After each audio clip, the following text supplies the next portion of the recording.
my dear children, namaste, and welcome to the next chapter of your CBSE Class 10 Biology syllabus. Yes, we are getting started with the chapter Our Environment. This is Ambika, your biology master teacher, right here on this amazing platform of Vedantu.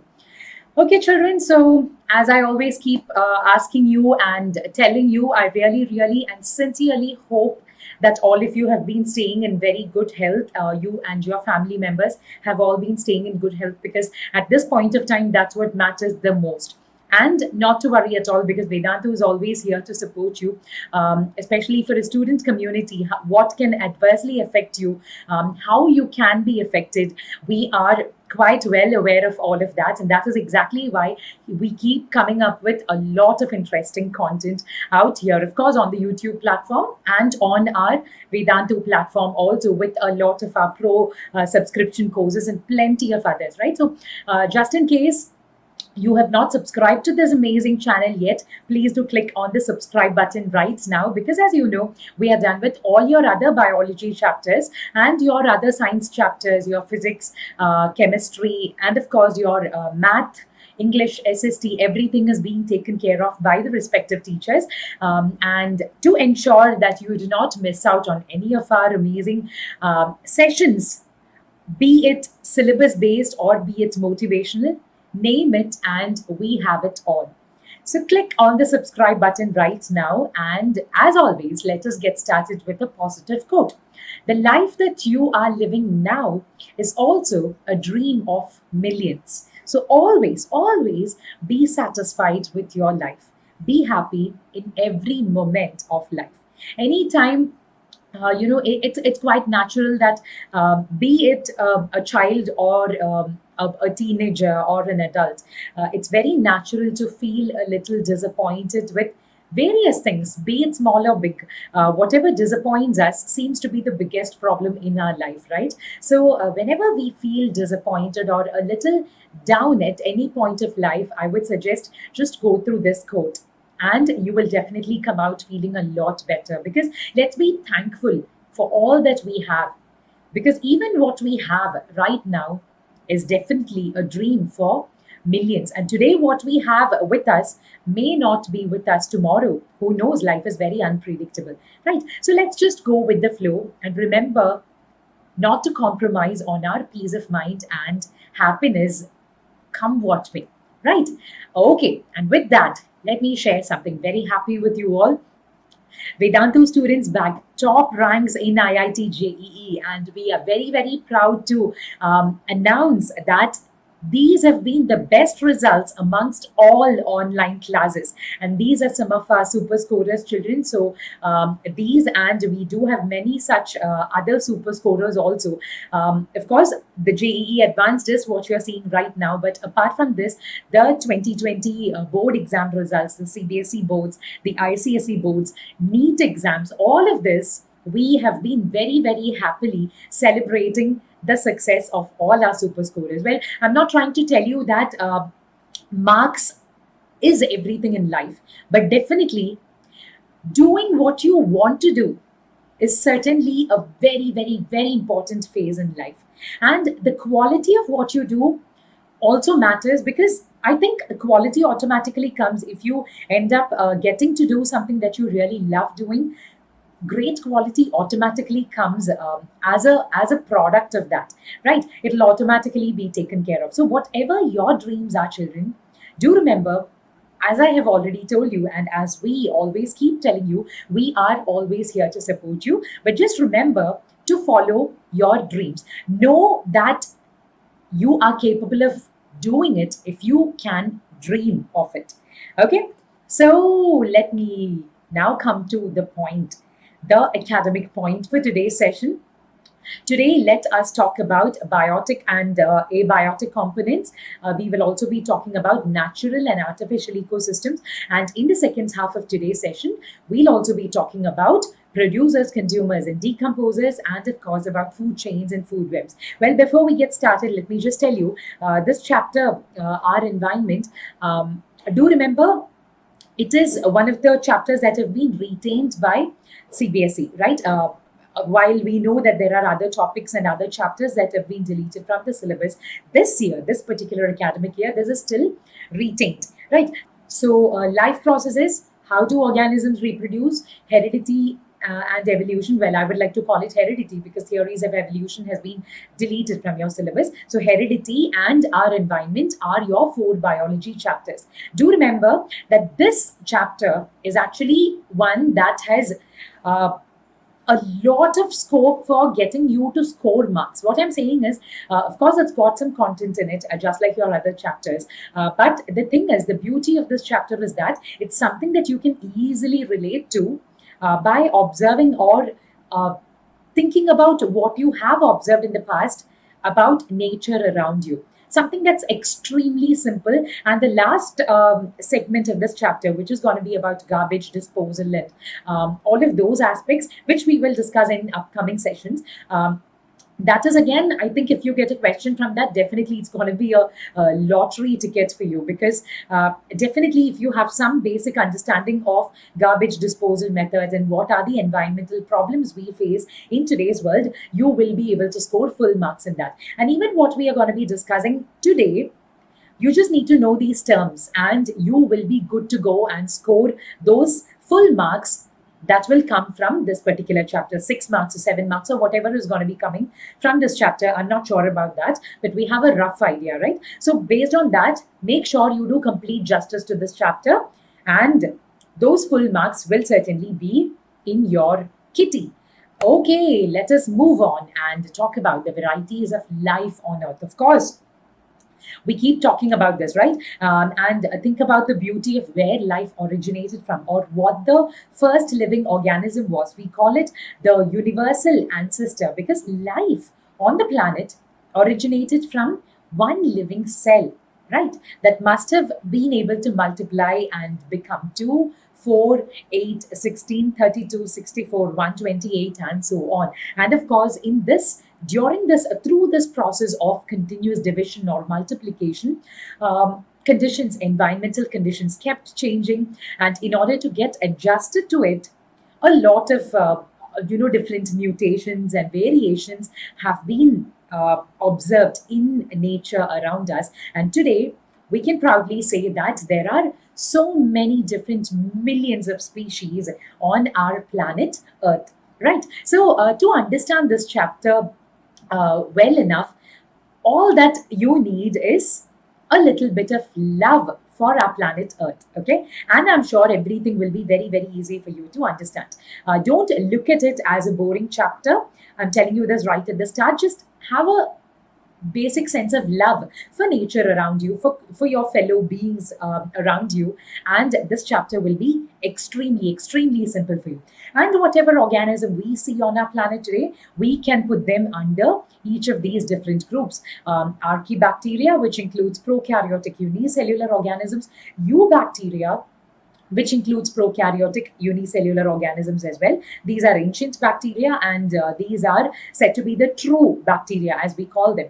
And then, of course, all the remaining organisms that we know, which are all eukaryotes, are placed under protista, if they are, especially if they are unicellular organisms, unicellular eukaryotes. And then we have fungi, animals, and plants.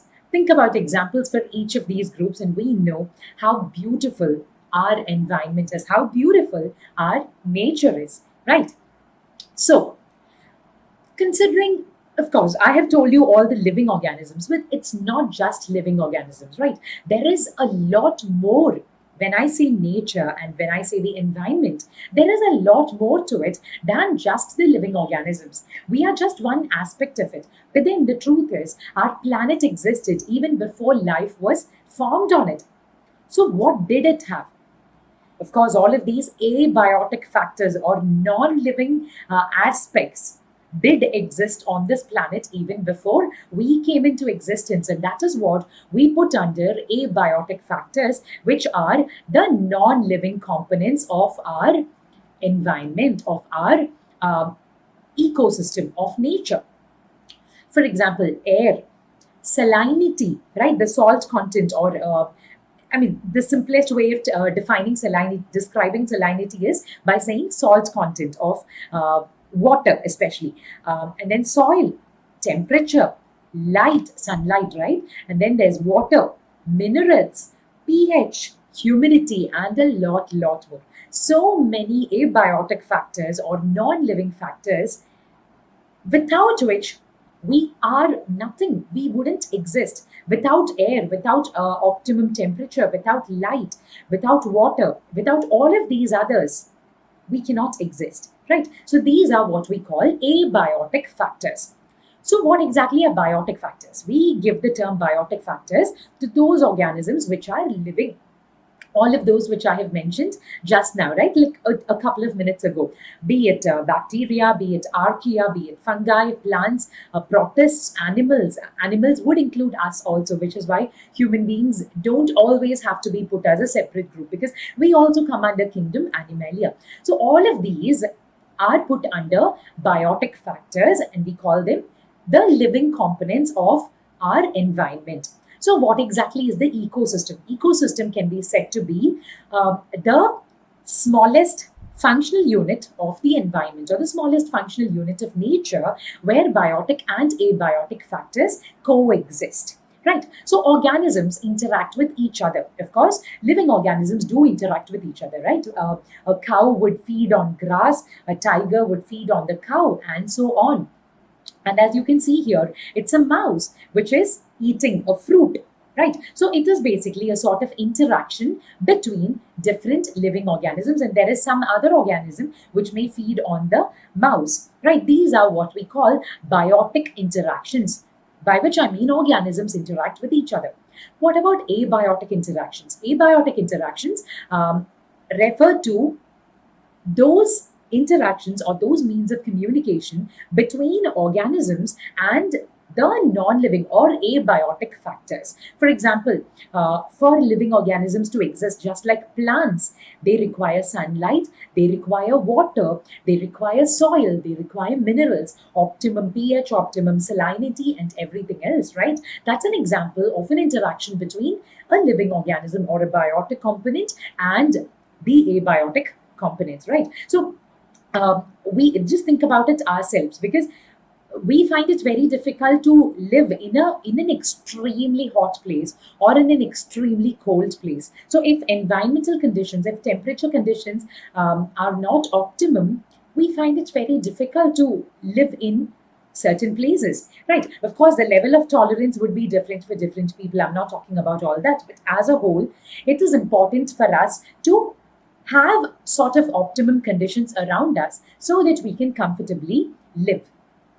Okay, now let's talk about natural versus artificial ecosystem. I've told you what an ecosystem is. So, what exactly is a natural ecosystem and what is an artificial ecosystem? I think it's pretty self explanatory. Natural ecosystems are those that are naturally present, like forests, ponds, lakes, oceans. All of these are examples of natural ecosystems. What about artificial ecosystems? Of course, as the name indicates, they are man-made ecosystems, just like gardens. However small or big they may be, garden is an example of an artificial ecosystem.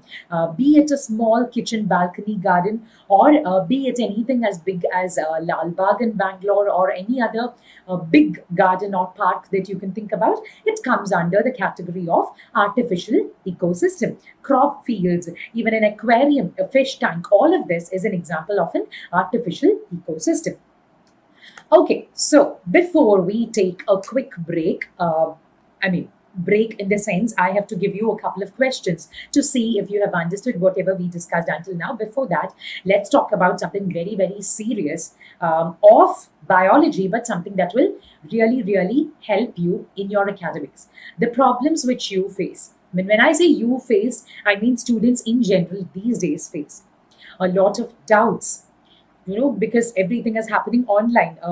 Maybe everything is not getting answered, because many children, like even to me, many children keep coming up to me and saying, "Ma'am, our school teachers, they don't reply on time because everything is happening online, and we find it very difficult. We have plenty of unanswered doubts."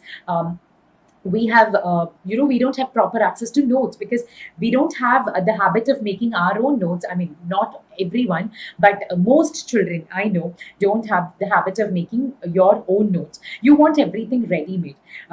Tests and assignments, competitive exams, choice of schedule, choice of language, everything seems to be a problem. But not to worry at all. As I told you at the start of the session, we at Vedantu have got all of these problems solved for you, in addition to giving you plenty of bonuses. What exactly? Unlimited live classes, plenty of micro courses, plenty of crash courses, your performance reports, personalized attention, and what not. Because when I say personalized attention, people who've been our regular students on the Vedantu platform, on our pro subscription courses and micro courses and all of that would know there is always a team of master teachers and class teachers together working to monitor your progress and to solve your doubts. Always, we try and ensure as much as possible that you don't leave a session with any kind of doubts in your mind, any kind of unsolved doubts. We try and solve everything then and there. And micro courses, I think that's one of the major features that we have. They are basically topic level or chapter level courses, which we have that you can use to your benefit. If at all, even if you register for a long term course, say for example, you might have one particular chapter like how do organisms reproduce. Say for instance, you have a lot of doubts in that, you have a lot of confusion in that. Maybe learning from either the same teacher in a different manner or from a different teacher at Vedantu might help you get better insights into that particular chapter or that particular topic. Micro courses are right the thing for you because you get to choose or get access to all of these chapter level or topic level courses to strengthen your grasp over those specific concepts. Okay, so that by the time your exam comes, you're completely ready. Now is the time to start, children. As I always say, now is the time to start. It's not the month of Jan or Feb. Now is the correct time to get started and get all your problems solved. And that is exactly why we keep talking about this. So, to know more about this, just visit the link in the description box below and check out the pinned comment right there in the comment section below and apply the coupon code AMBPRO to avail the best discounts that we have out there on our multiple courses. Okay, children, but then before I go on to the next section, let me just ensure that you don't have any sort of doubts about this. So once you click on the link, children, you will be guided to a place where you have to choose your grade. Say, for instance, it's going to be CBSE 10. Or maybe it may be 9, 8, 11, 12, whatever it may be, choose it accordingly. Then you have to choose your board, which means it's going to be CBSE 2021 or ICSE 2021, Maharashtra board or whatever it is going to be. Okay, and then check out all the details. I've told you most of them, but there are a lot of additional details about Vedantu Pro subscription courses out there. Read through all of that and click on the button that says Get Subscription. Okay, now comes the big question. How much do these cost? Is it even pocket friendly? So let me just make it very, very clear and transparent to you, children. So we have a 1 month plan, 3 months plan, and a 6 months plan. A 1 month pro subscription would mean that for the entire 1 month or for 30 days, you have unlimited live interactive classes, test series and analysis, assignments and notes that you get after every single session. All of this, that too for all your subjects together, physics, chemistry, bio, math, English, SST, all of your major subjects covered at rupees 2,699 normally. I mean, without any discounts. But even on that, if you apply the coupon code AMBPRO, children who are watching me right now, just go ahead and apply the coupon code AMBPRO and you will get your amount payable reduced to 2,159.2. Okay, this is for a 1 month subscription. And for a 3 month subscription, by which I mean for 90 days or for 3 full months, you can be tension free. Right? So for 3 months, you get unlimited access to all of these features, the same features that I have told you. The difference is for a longer period of time, you're going to stay tension free. Normally, this would cost rupees 6,999, but apply the same code AMBPRO to get it reduced to 5,599.2. I repeat, children, this is not per subject. This is for all your subjects together as a package. Okay, and then if you want to stay tension free for an even longer period of time, 6 month subscription is right here to help you out. By which I mean, for 6 full months, you have unlimited access to all of these at 11,499 without any discounts or vouchers applied. But apply the same voucher, the same coupon code AMBPRO, and get it reduced to 9,199.2. So, children, the only request, think about me as your elder cousin or your parent or your teacher. Look at me in whatever form you would like to, whichever I have told you. So sincerely, I just have one request to you.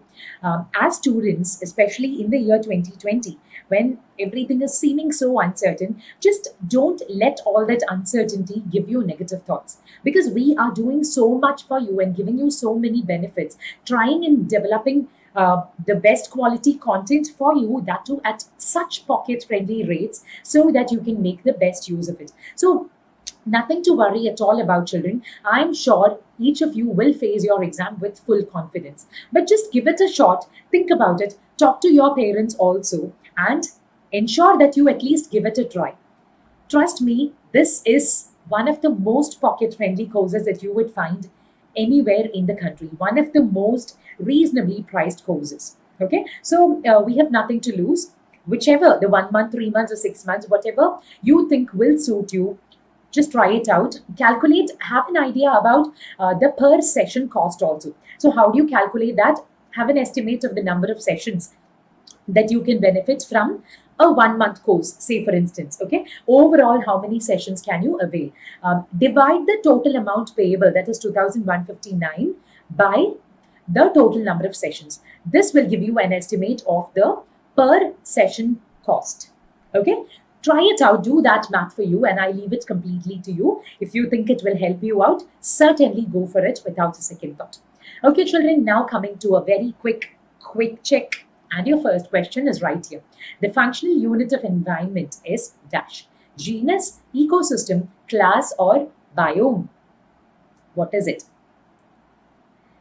I'm sure you guessed it right. The answer is ecosystem. And your next question is right here. Identify the biotic factors among the following: mountains, rocks, grass, or all of these. The biotic factors. And your time is up. The answer is, of course, grass. Mountains and rocks being non-living, we put them under abiotic factors. Okay, so very, very well done, children. And with that, we move on to the next concept. We are getting into more serious discussions.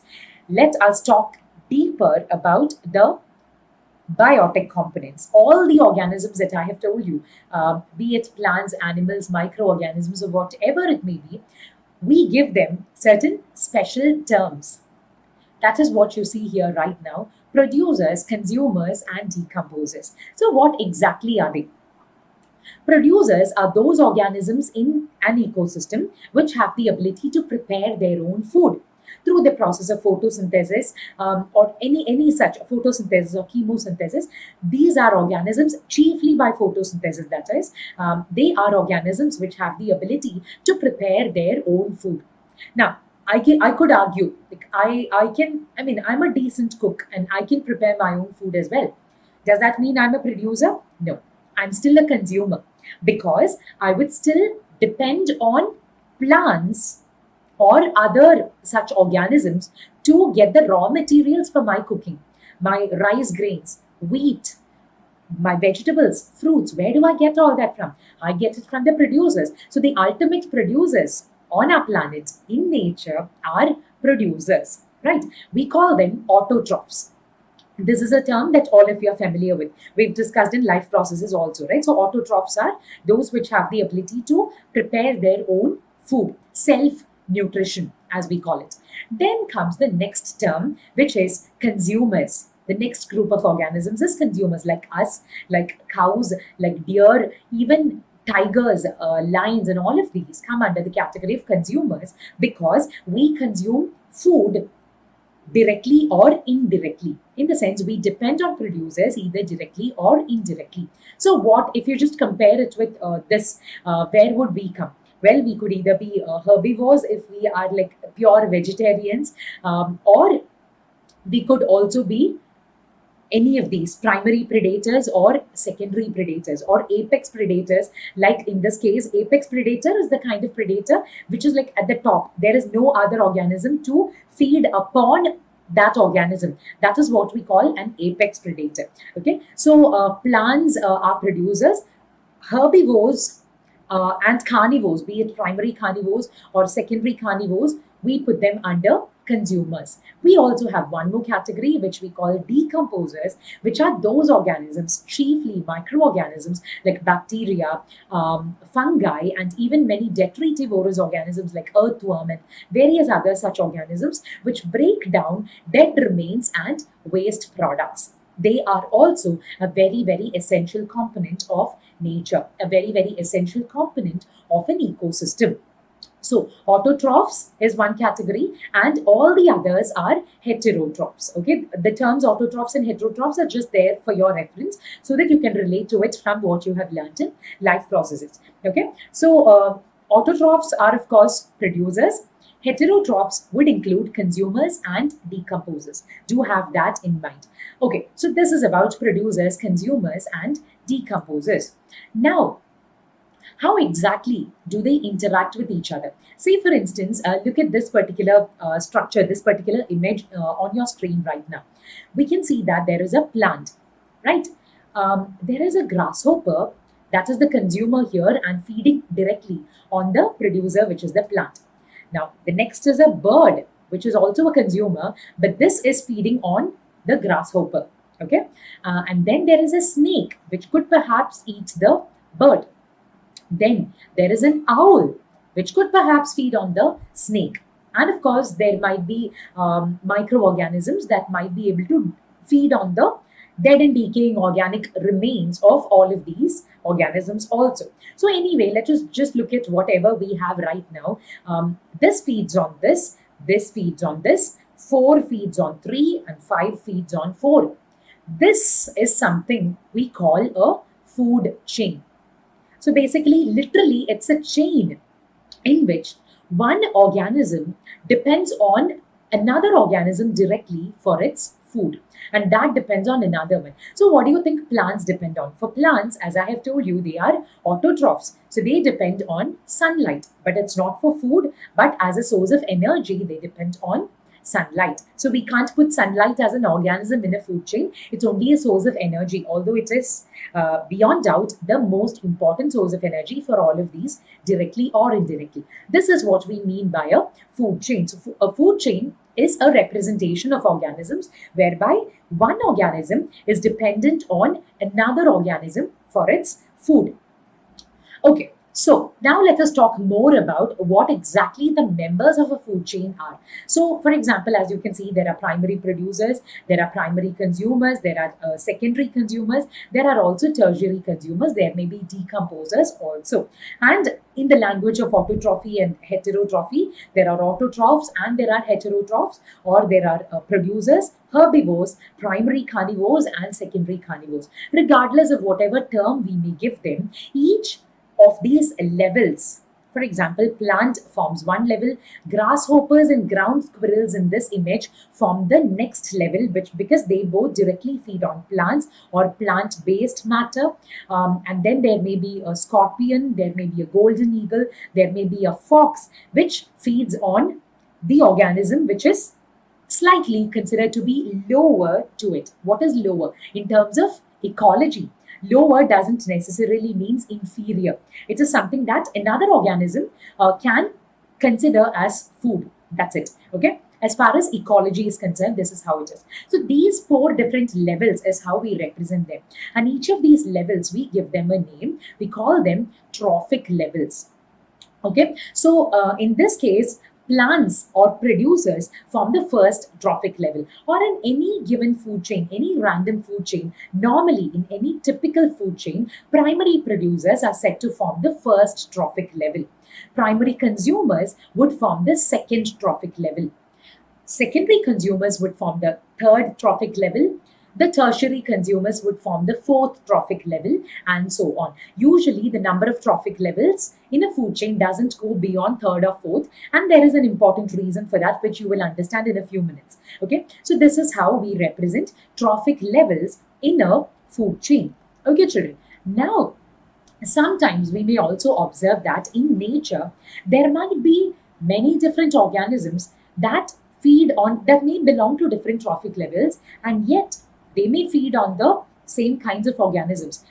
Say, for example, human beings.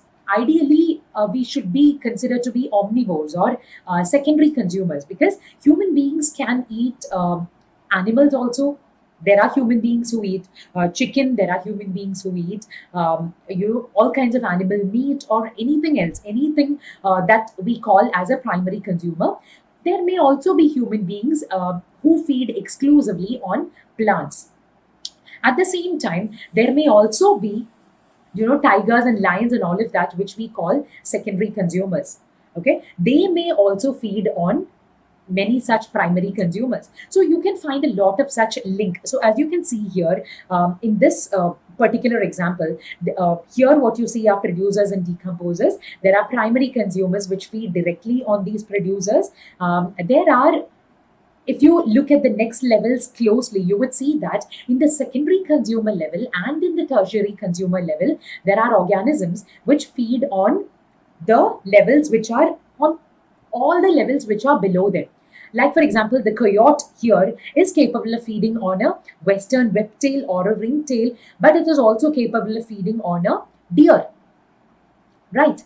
But that doesn't mean always it has to come in the secondary consumer level. Overall, we are basically looking at a link between different food chains. This is called a food web, a bigger picture, not a single food chain where one organism feeds on another organism. When we look at a food web, we are talking about more organisms which have more of an interaction with each other. One organism may be food for many other organisms. And one organism may have many different organisms that it considers to be its favorite food, and so on. Right. So, this is an example of a food web where many different food chains interact with each other. That's the simplest way of describing a food web. Okay, now let us talk about flow of energy in an ecosystem. We've spoken enough about trophic levels, about food chains, about food webs, but how exactly does energy flow? Of course, as I have told you, sunlight is said to be the ultimate source of energy for all life on our planet, right? For any food chain, sunlight is the ultimate source of energy. Now, from sunlight, only a certain percentage of sunlight is actually used by producers for the process of photosynthesis. From producers to herbivores, actually, the truth is, although herbivores may be a lot more energetic and a lot larger than many plants we know, you know what the truth is? When a herbivore feeds on a producer, okay, what happens is it gets only 10% of the energy from a producer. Remaining 90% of energy is lost in the form of heat or in any different, like, random metabolic activities and all of that. Only 10% energy gets transferred to the next trophic level. Likewise, when a carnivore feeds on a herbivore, say for instance, here I have a grass, here there is a cow, here there is a lion, and here, think about anything else that may feed on a lion. Give it, I mean, I don't want to restrict it to one organism. Think about anything, okay, that can act as a top carnivore.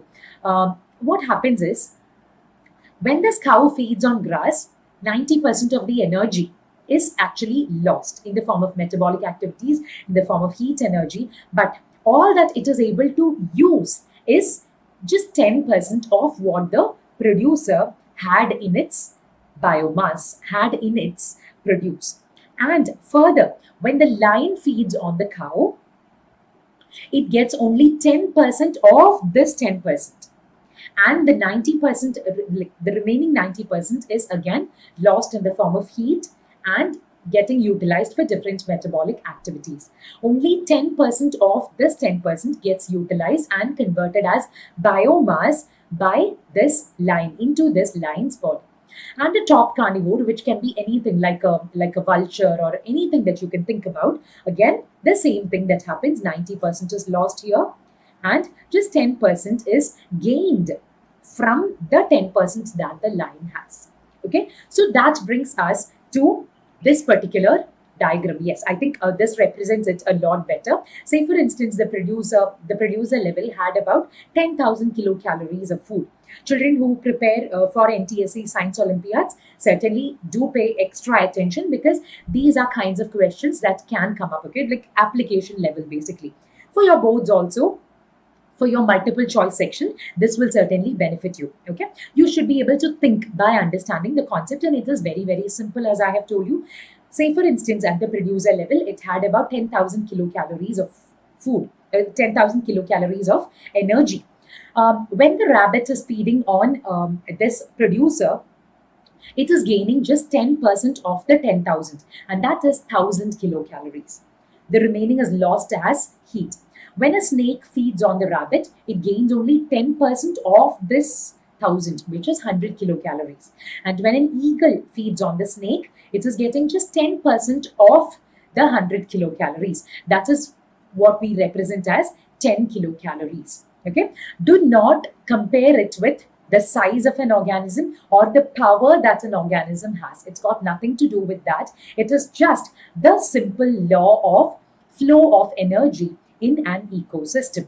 And this is what we describe as the 10% law of transfer of energy from one trophic level to another, which was proposed by Raymond Lindman in 1942. So, this statement, Lindman's law, states that during the transfer of energy of organic food from one trophic level to the next, only about 10% of the energy from organic matter is stored as flesh.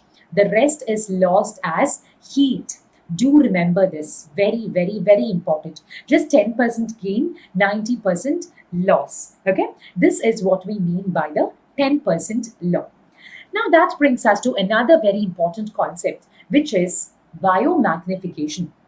Now, what exactly is this? Now, let us talk about pesticides. We know pesticides are widely used in the field of agriculture, widely used by farmers for various reasons, right? Because they help in keeping away a lot of pests and a lot of other such insects and many other such pests. But then, as far as the ecosystem is concerned, pesticides are considered to be huge, major pollutants.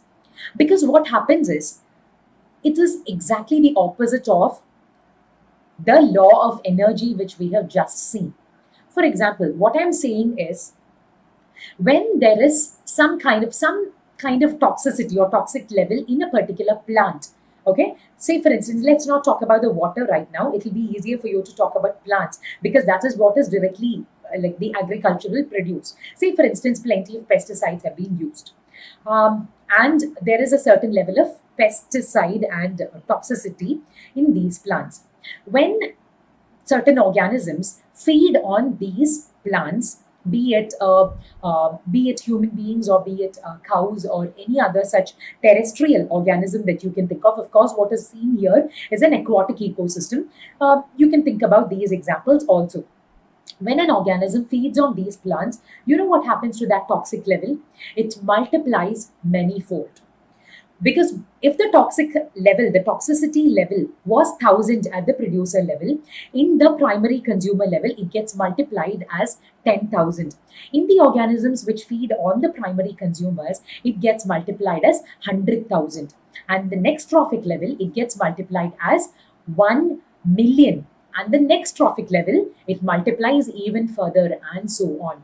This is this process or this phenomenon by which toxicity levels get multiplied at different subsequent trophic levels is what we mean by biomagnification. The example you see here, as I said, is an example of an aquatic ecosystem, wherein in water there is some toxic level. The producers or the phytoplankton, which are depending on that water for all their needs, in them you can see that it's multiplying many-fold. Zooplankton, which feed on those phytoplankton, it's even more small fish which feed on them, even more large fish, and then fish eating birds, and so on. In the highest trophic level, the level of toxicity would be seen to be the highest. This is biomagnification, which is a very, very dangerous thing.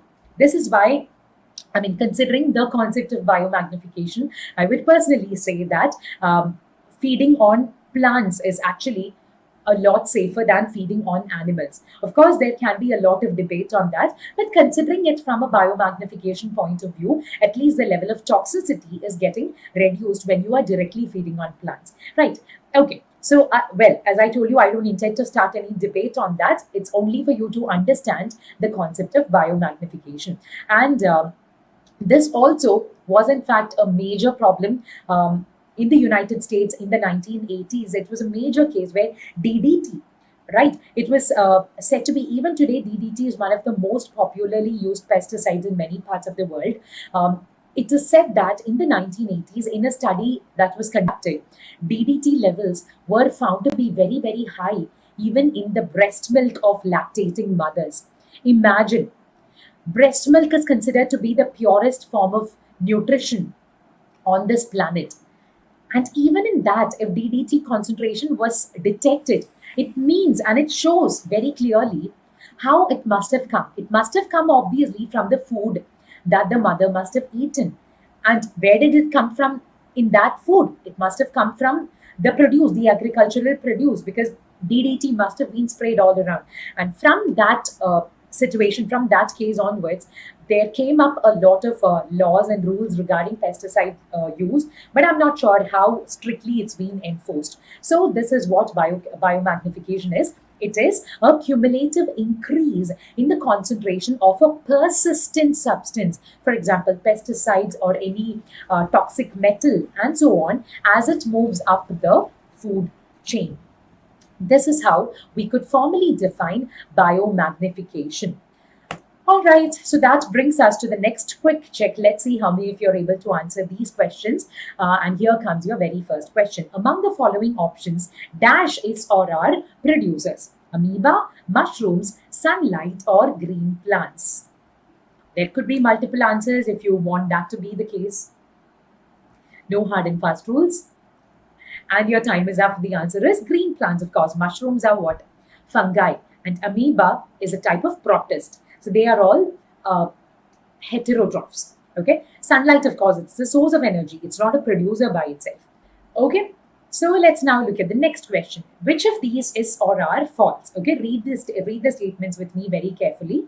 Energy flow in ecosystem is multi-directional. Apex predators have the highest energy in an ecosystem. What are apex predators? The top level predators, right? Which don't usually serve as food for any further trophic level.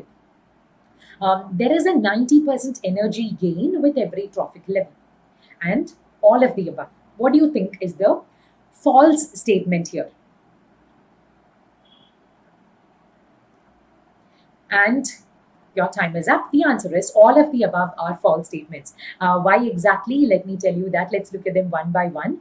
In fact, the first statement, which says energy flow in an ecosystem is multi-directional, it's wrong, because energy flow in an ecosystem is always unidirectional. It's from the producers to the consumers. Always flows from the bottom trophic level to the higher trophic levels, to the subsequent higher trophic levels. Apex predators have the highest energy in an ecosystem is again false, because remember, I'm not talking about the size or how powerful an organism is in nature. I'm talking about the 10% law. So considering that, apex predators would have the least energy in an ecosystem, while plants or the producers would have the highest energy in an ecosystem. Coming to the next one, there is a 90% energy gain with every trophic level, which is absolutely false. Again, come back to the 10% energy law, wherein it says there is only 10% energy gain with every trophic level. 90% is getting lost in the form of heat energy, and for other metabolic activities. So, considering that, all of the above becomes the most appropriate answer. And now comes the last question for today. Which of these constitutes a food chain? Grass, rice, apple, cow, goat, elephant, grass, cow, human, tiger, fox, cat. All right. I think this is very, very simple. And your time is up. The answer is grass, cow, human. Of course, it's a food chain because grass is the producer here, cow would be the primary consumer here, and the human would be the secondary consumer here who is capable of feeding on a cow. Right? All the others are not making sense in that aspect. All right, so very, very well done, all of you who have got these answers correct. And if at all there are any doubts in what we have discussed until now, please feel free to post it in the comment section below, children, because as you know, we will be taking it up in the Doubts Plus Mentee session. So let me remind you that we now know about the biotic and abiotic components in an ecosystem. What are natural and artificial ecosystems, producers, consumers, and decomposers, and the concept of food chain and food web. And of course, remember the 10% law and the concept of biomagnification. Okay, and here is my homework question for you for today. Why are pesticides considered to be environmental pollutants despite being very useful in agriculture? It needn't be a very, very bookish answer that you give me. Describe it in your own words, how you have understood it, and I would love to see that. Okay, children, and do remember to visit the link in the description box below and check out the comment in the pinned comments in the comment section below, and use the coupon code AMBPRO to avail the best benefits, the best discounts that we have out there on our Vedantu Pro subscription courses, and we will always be here to support you. But please do click on the like button right now if you have not done it yet, and in case you have found this very, very useful and interesting, please share it with all your class 10 and I would say class 12 NEET aspirant friends also, because ecosystem is one chapter that they also have to understand well in detail. So basics, I think, start from class 9 and 10. So this will certainly benefit them as well. And as I always say, we keep coming up with not just your academic content. We try and ensure that we also come up with as many creative and motivational sessions as possible. So to ensure that you do not miss out on any of those, please click the subscribe button right now and subscribe to our channel, Vedantu 9th and 10th English. And until we meet again, this is Ambika signing off. Take care, stay happy, and stay healthy, children. Bye-bye.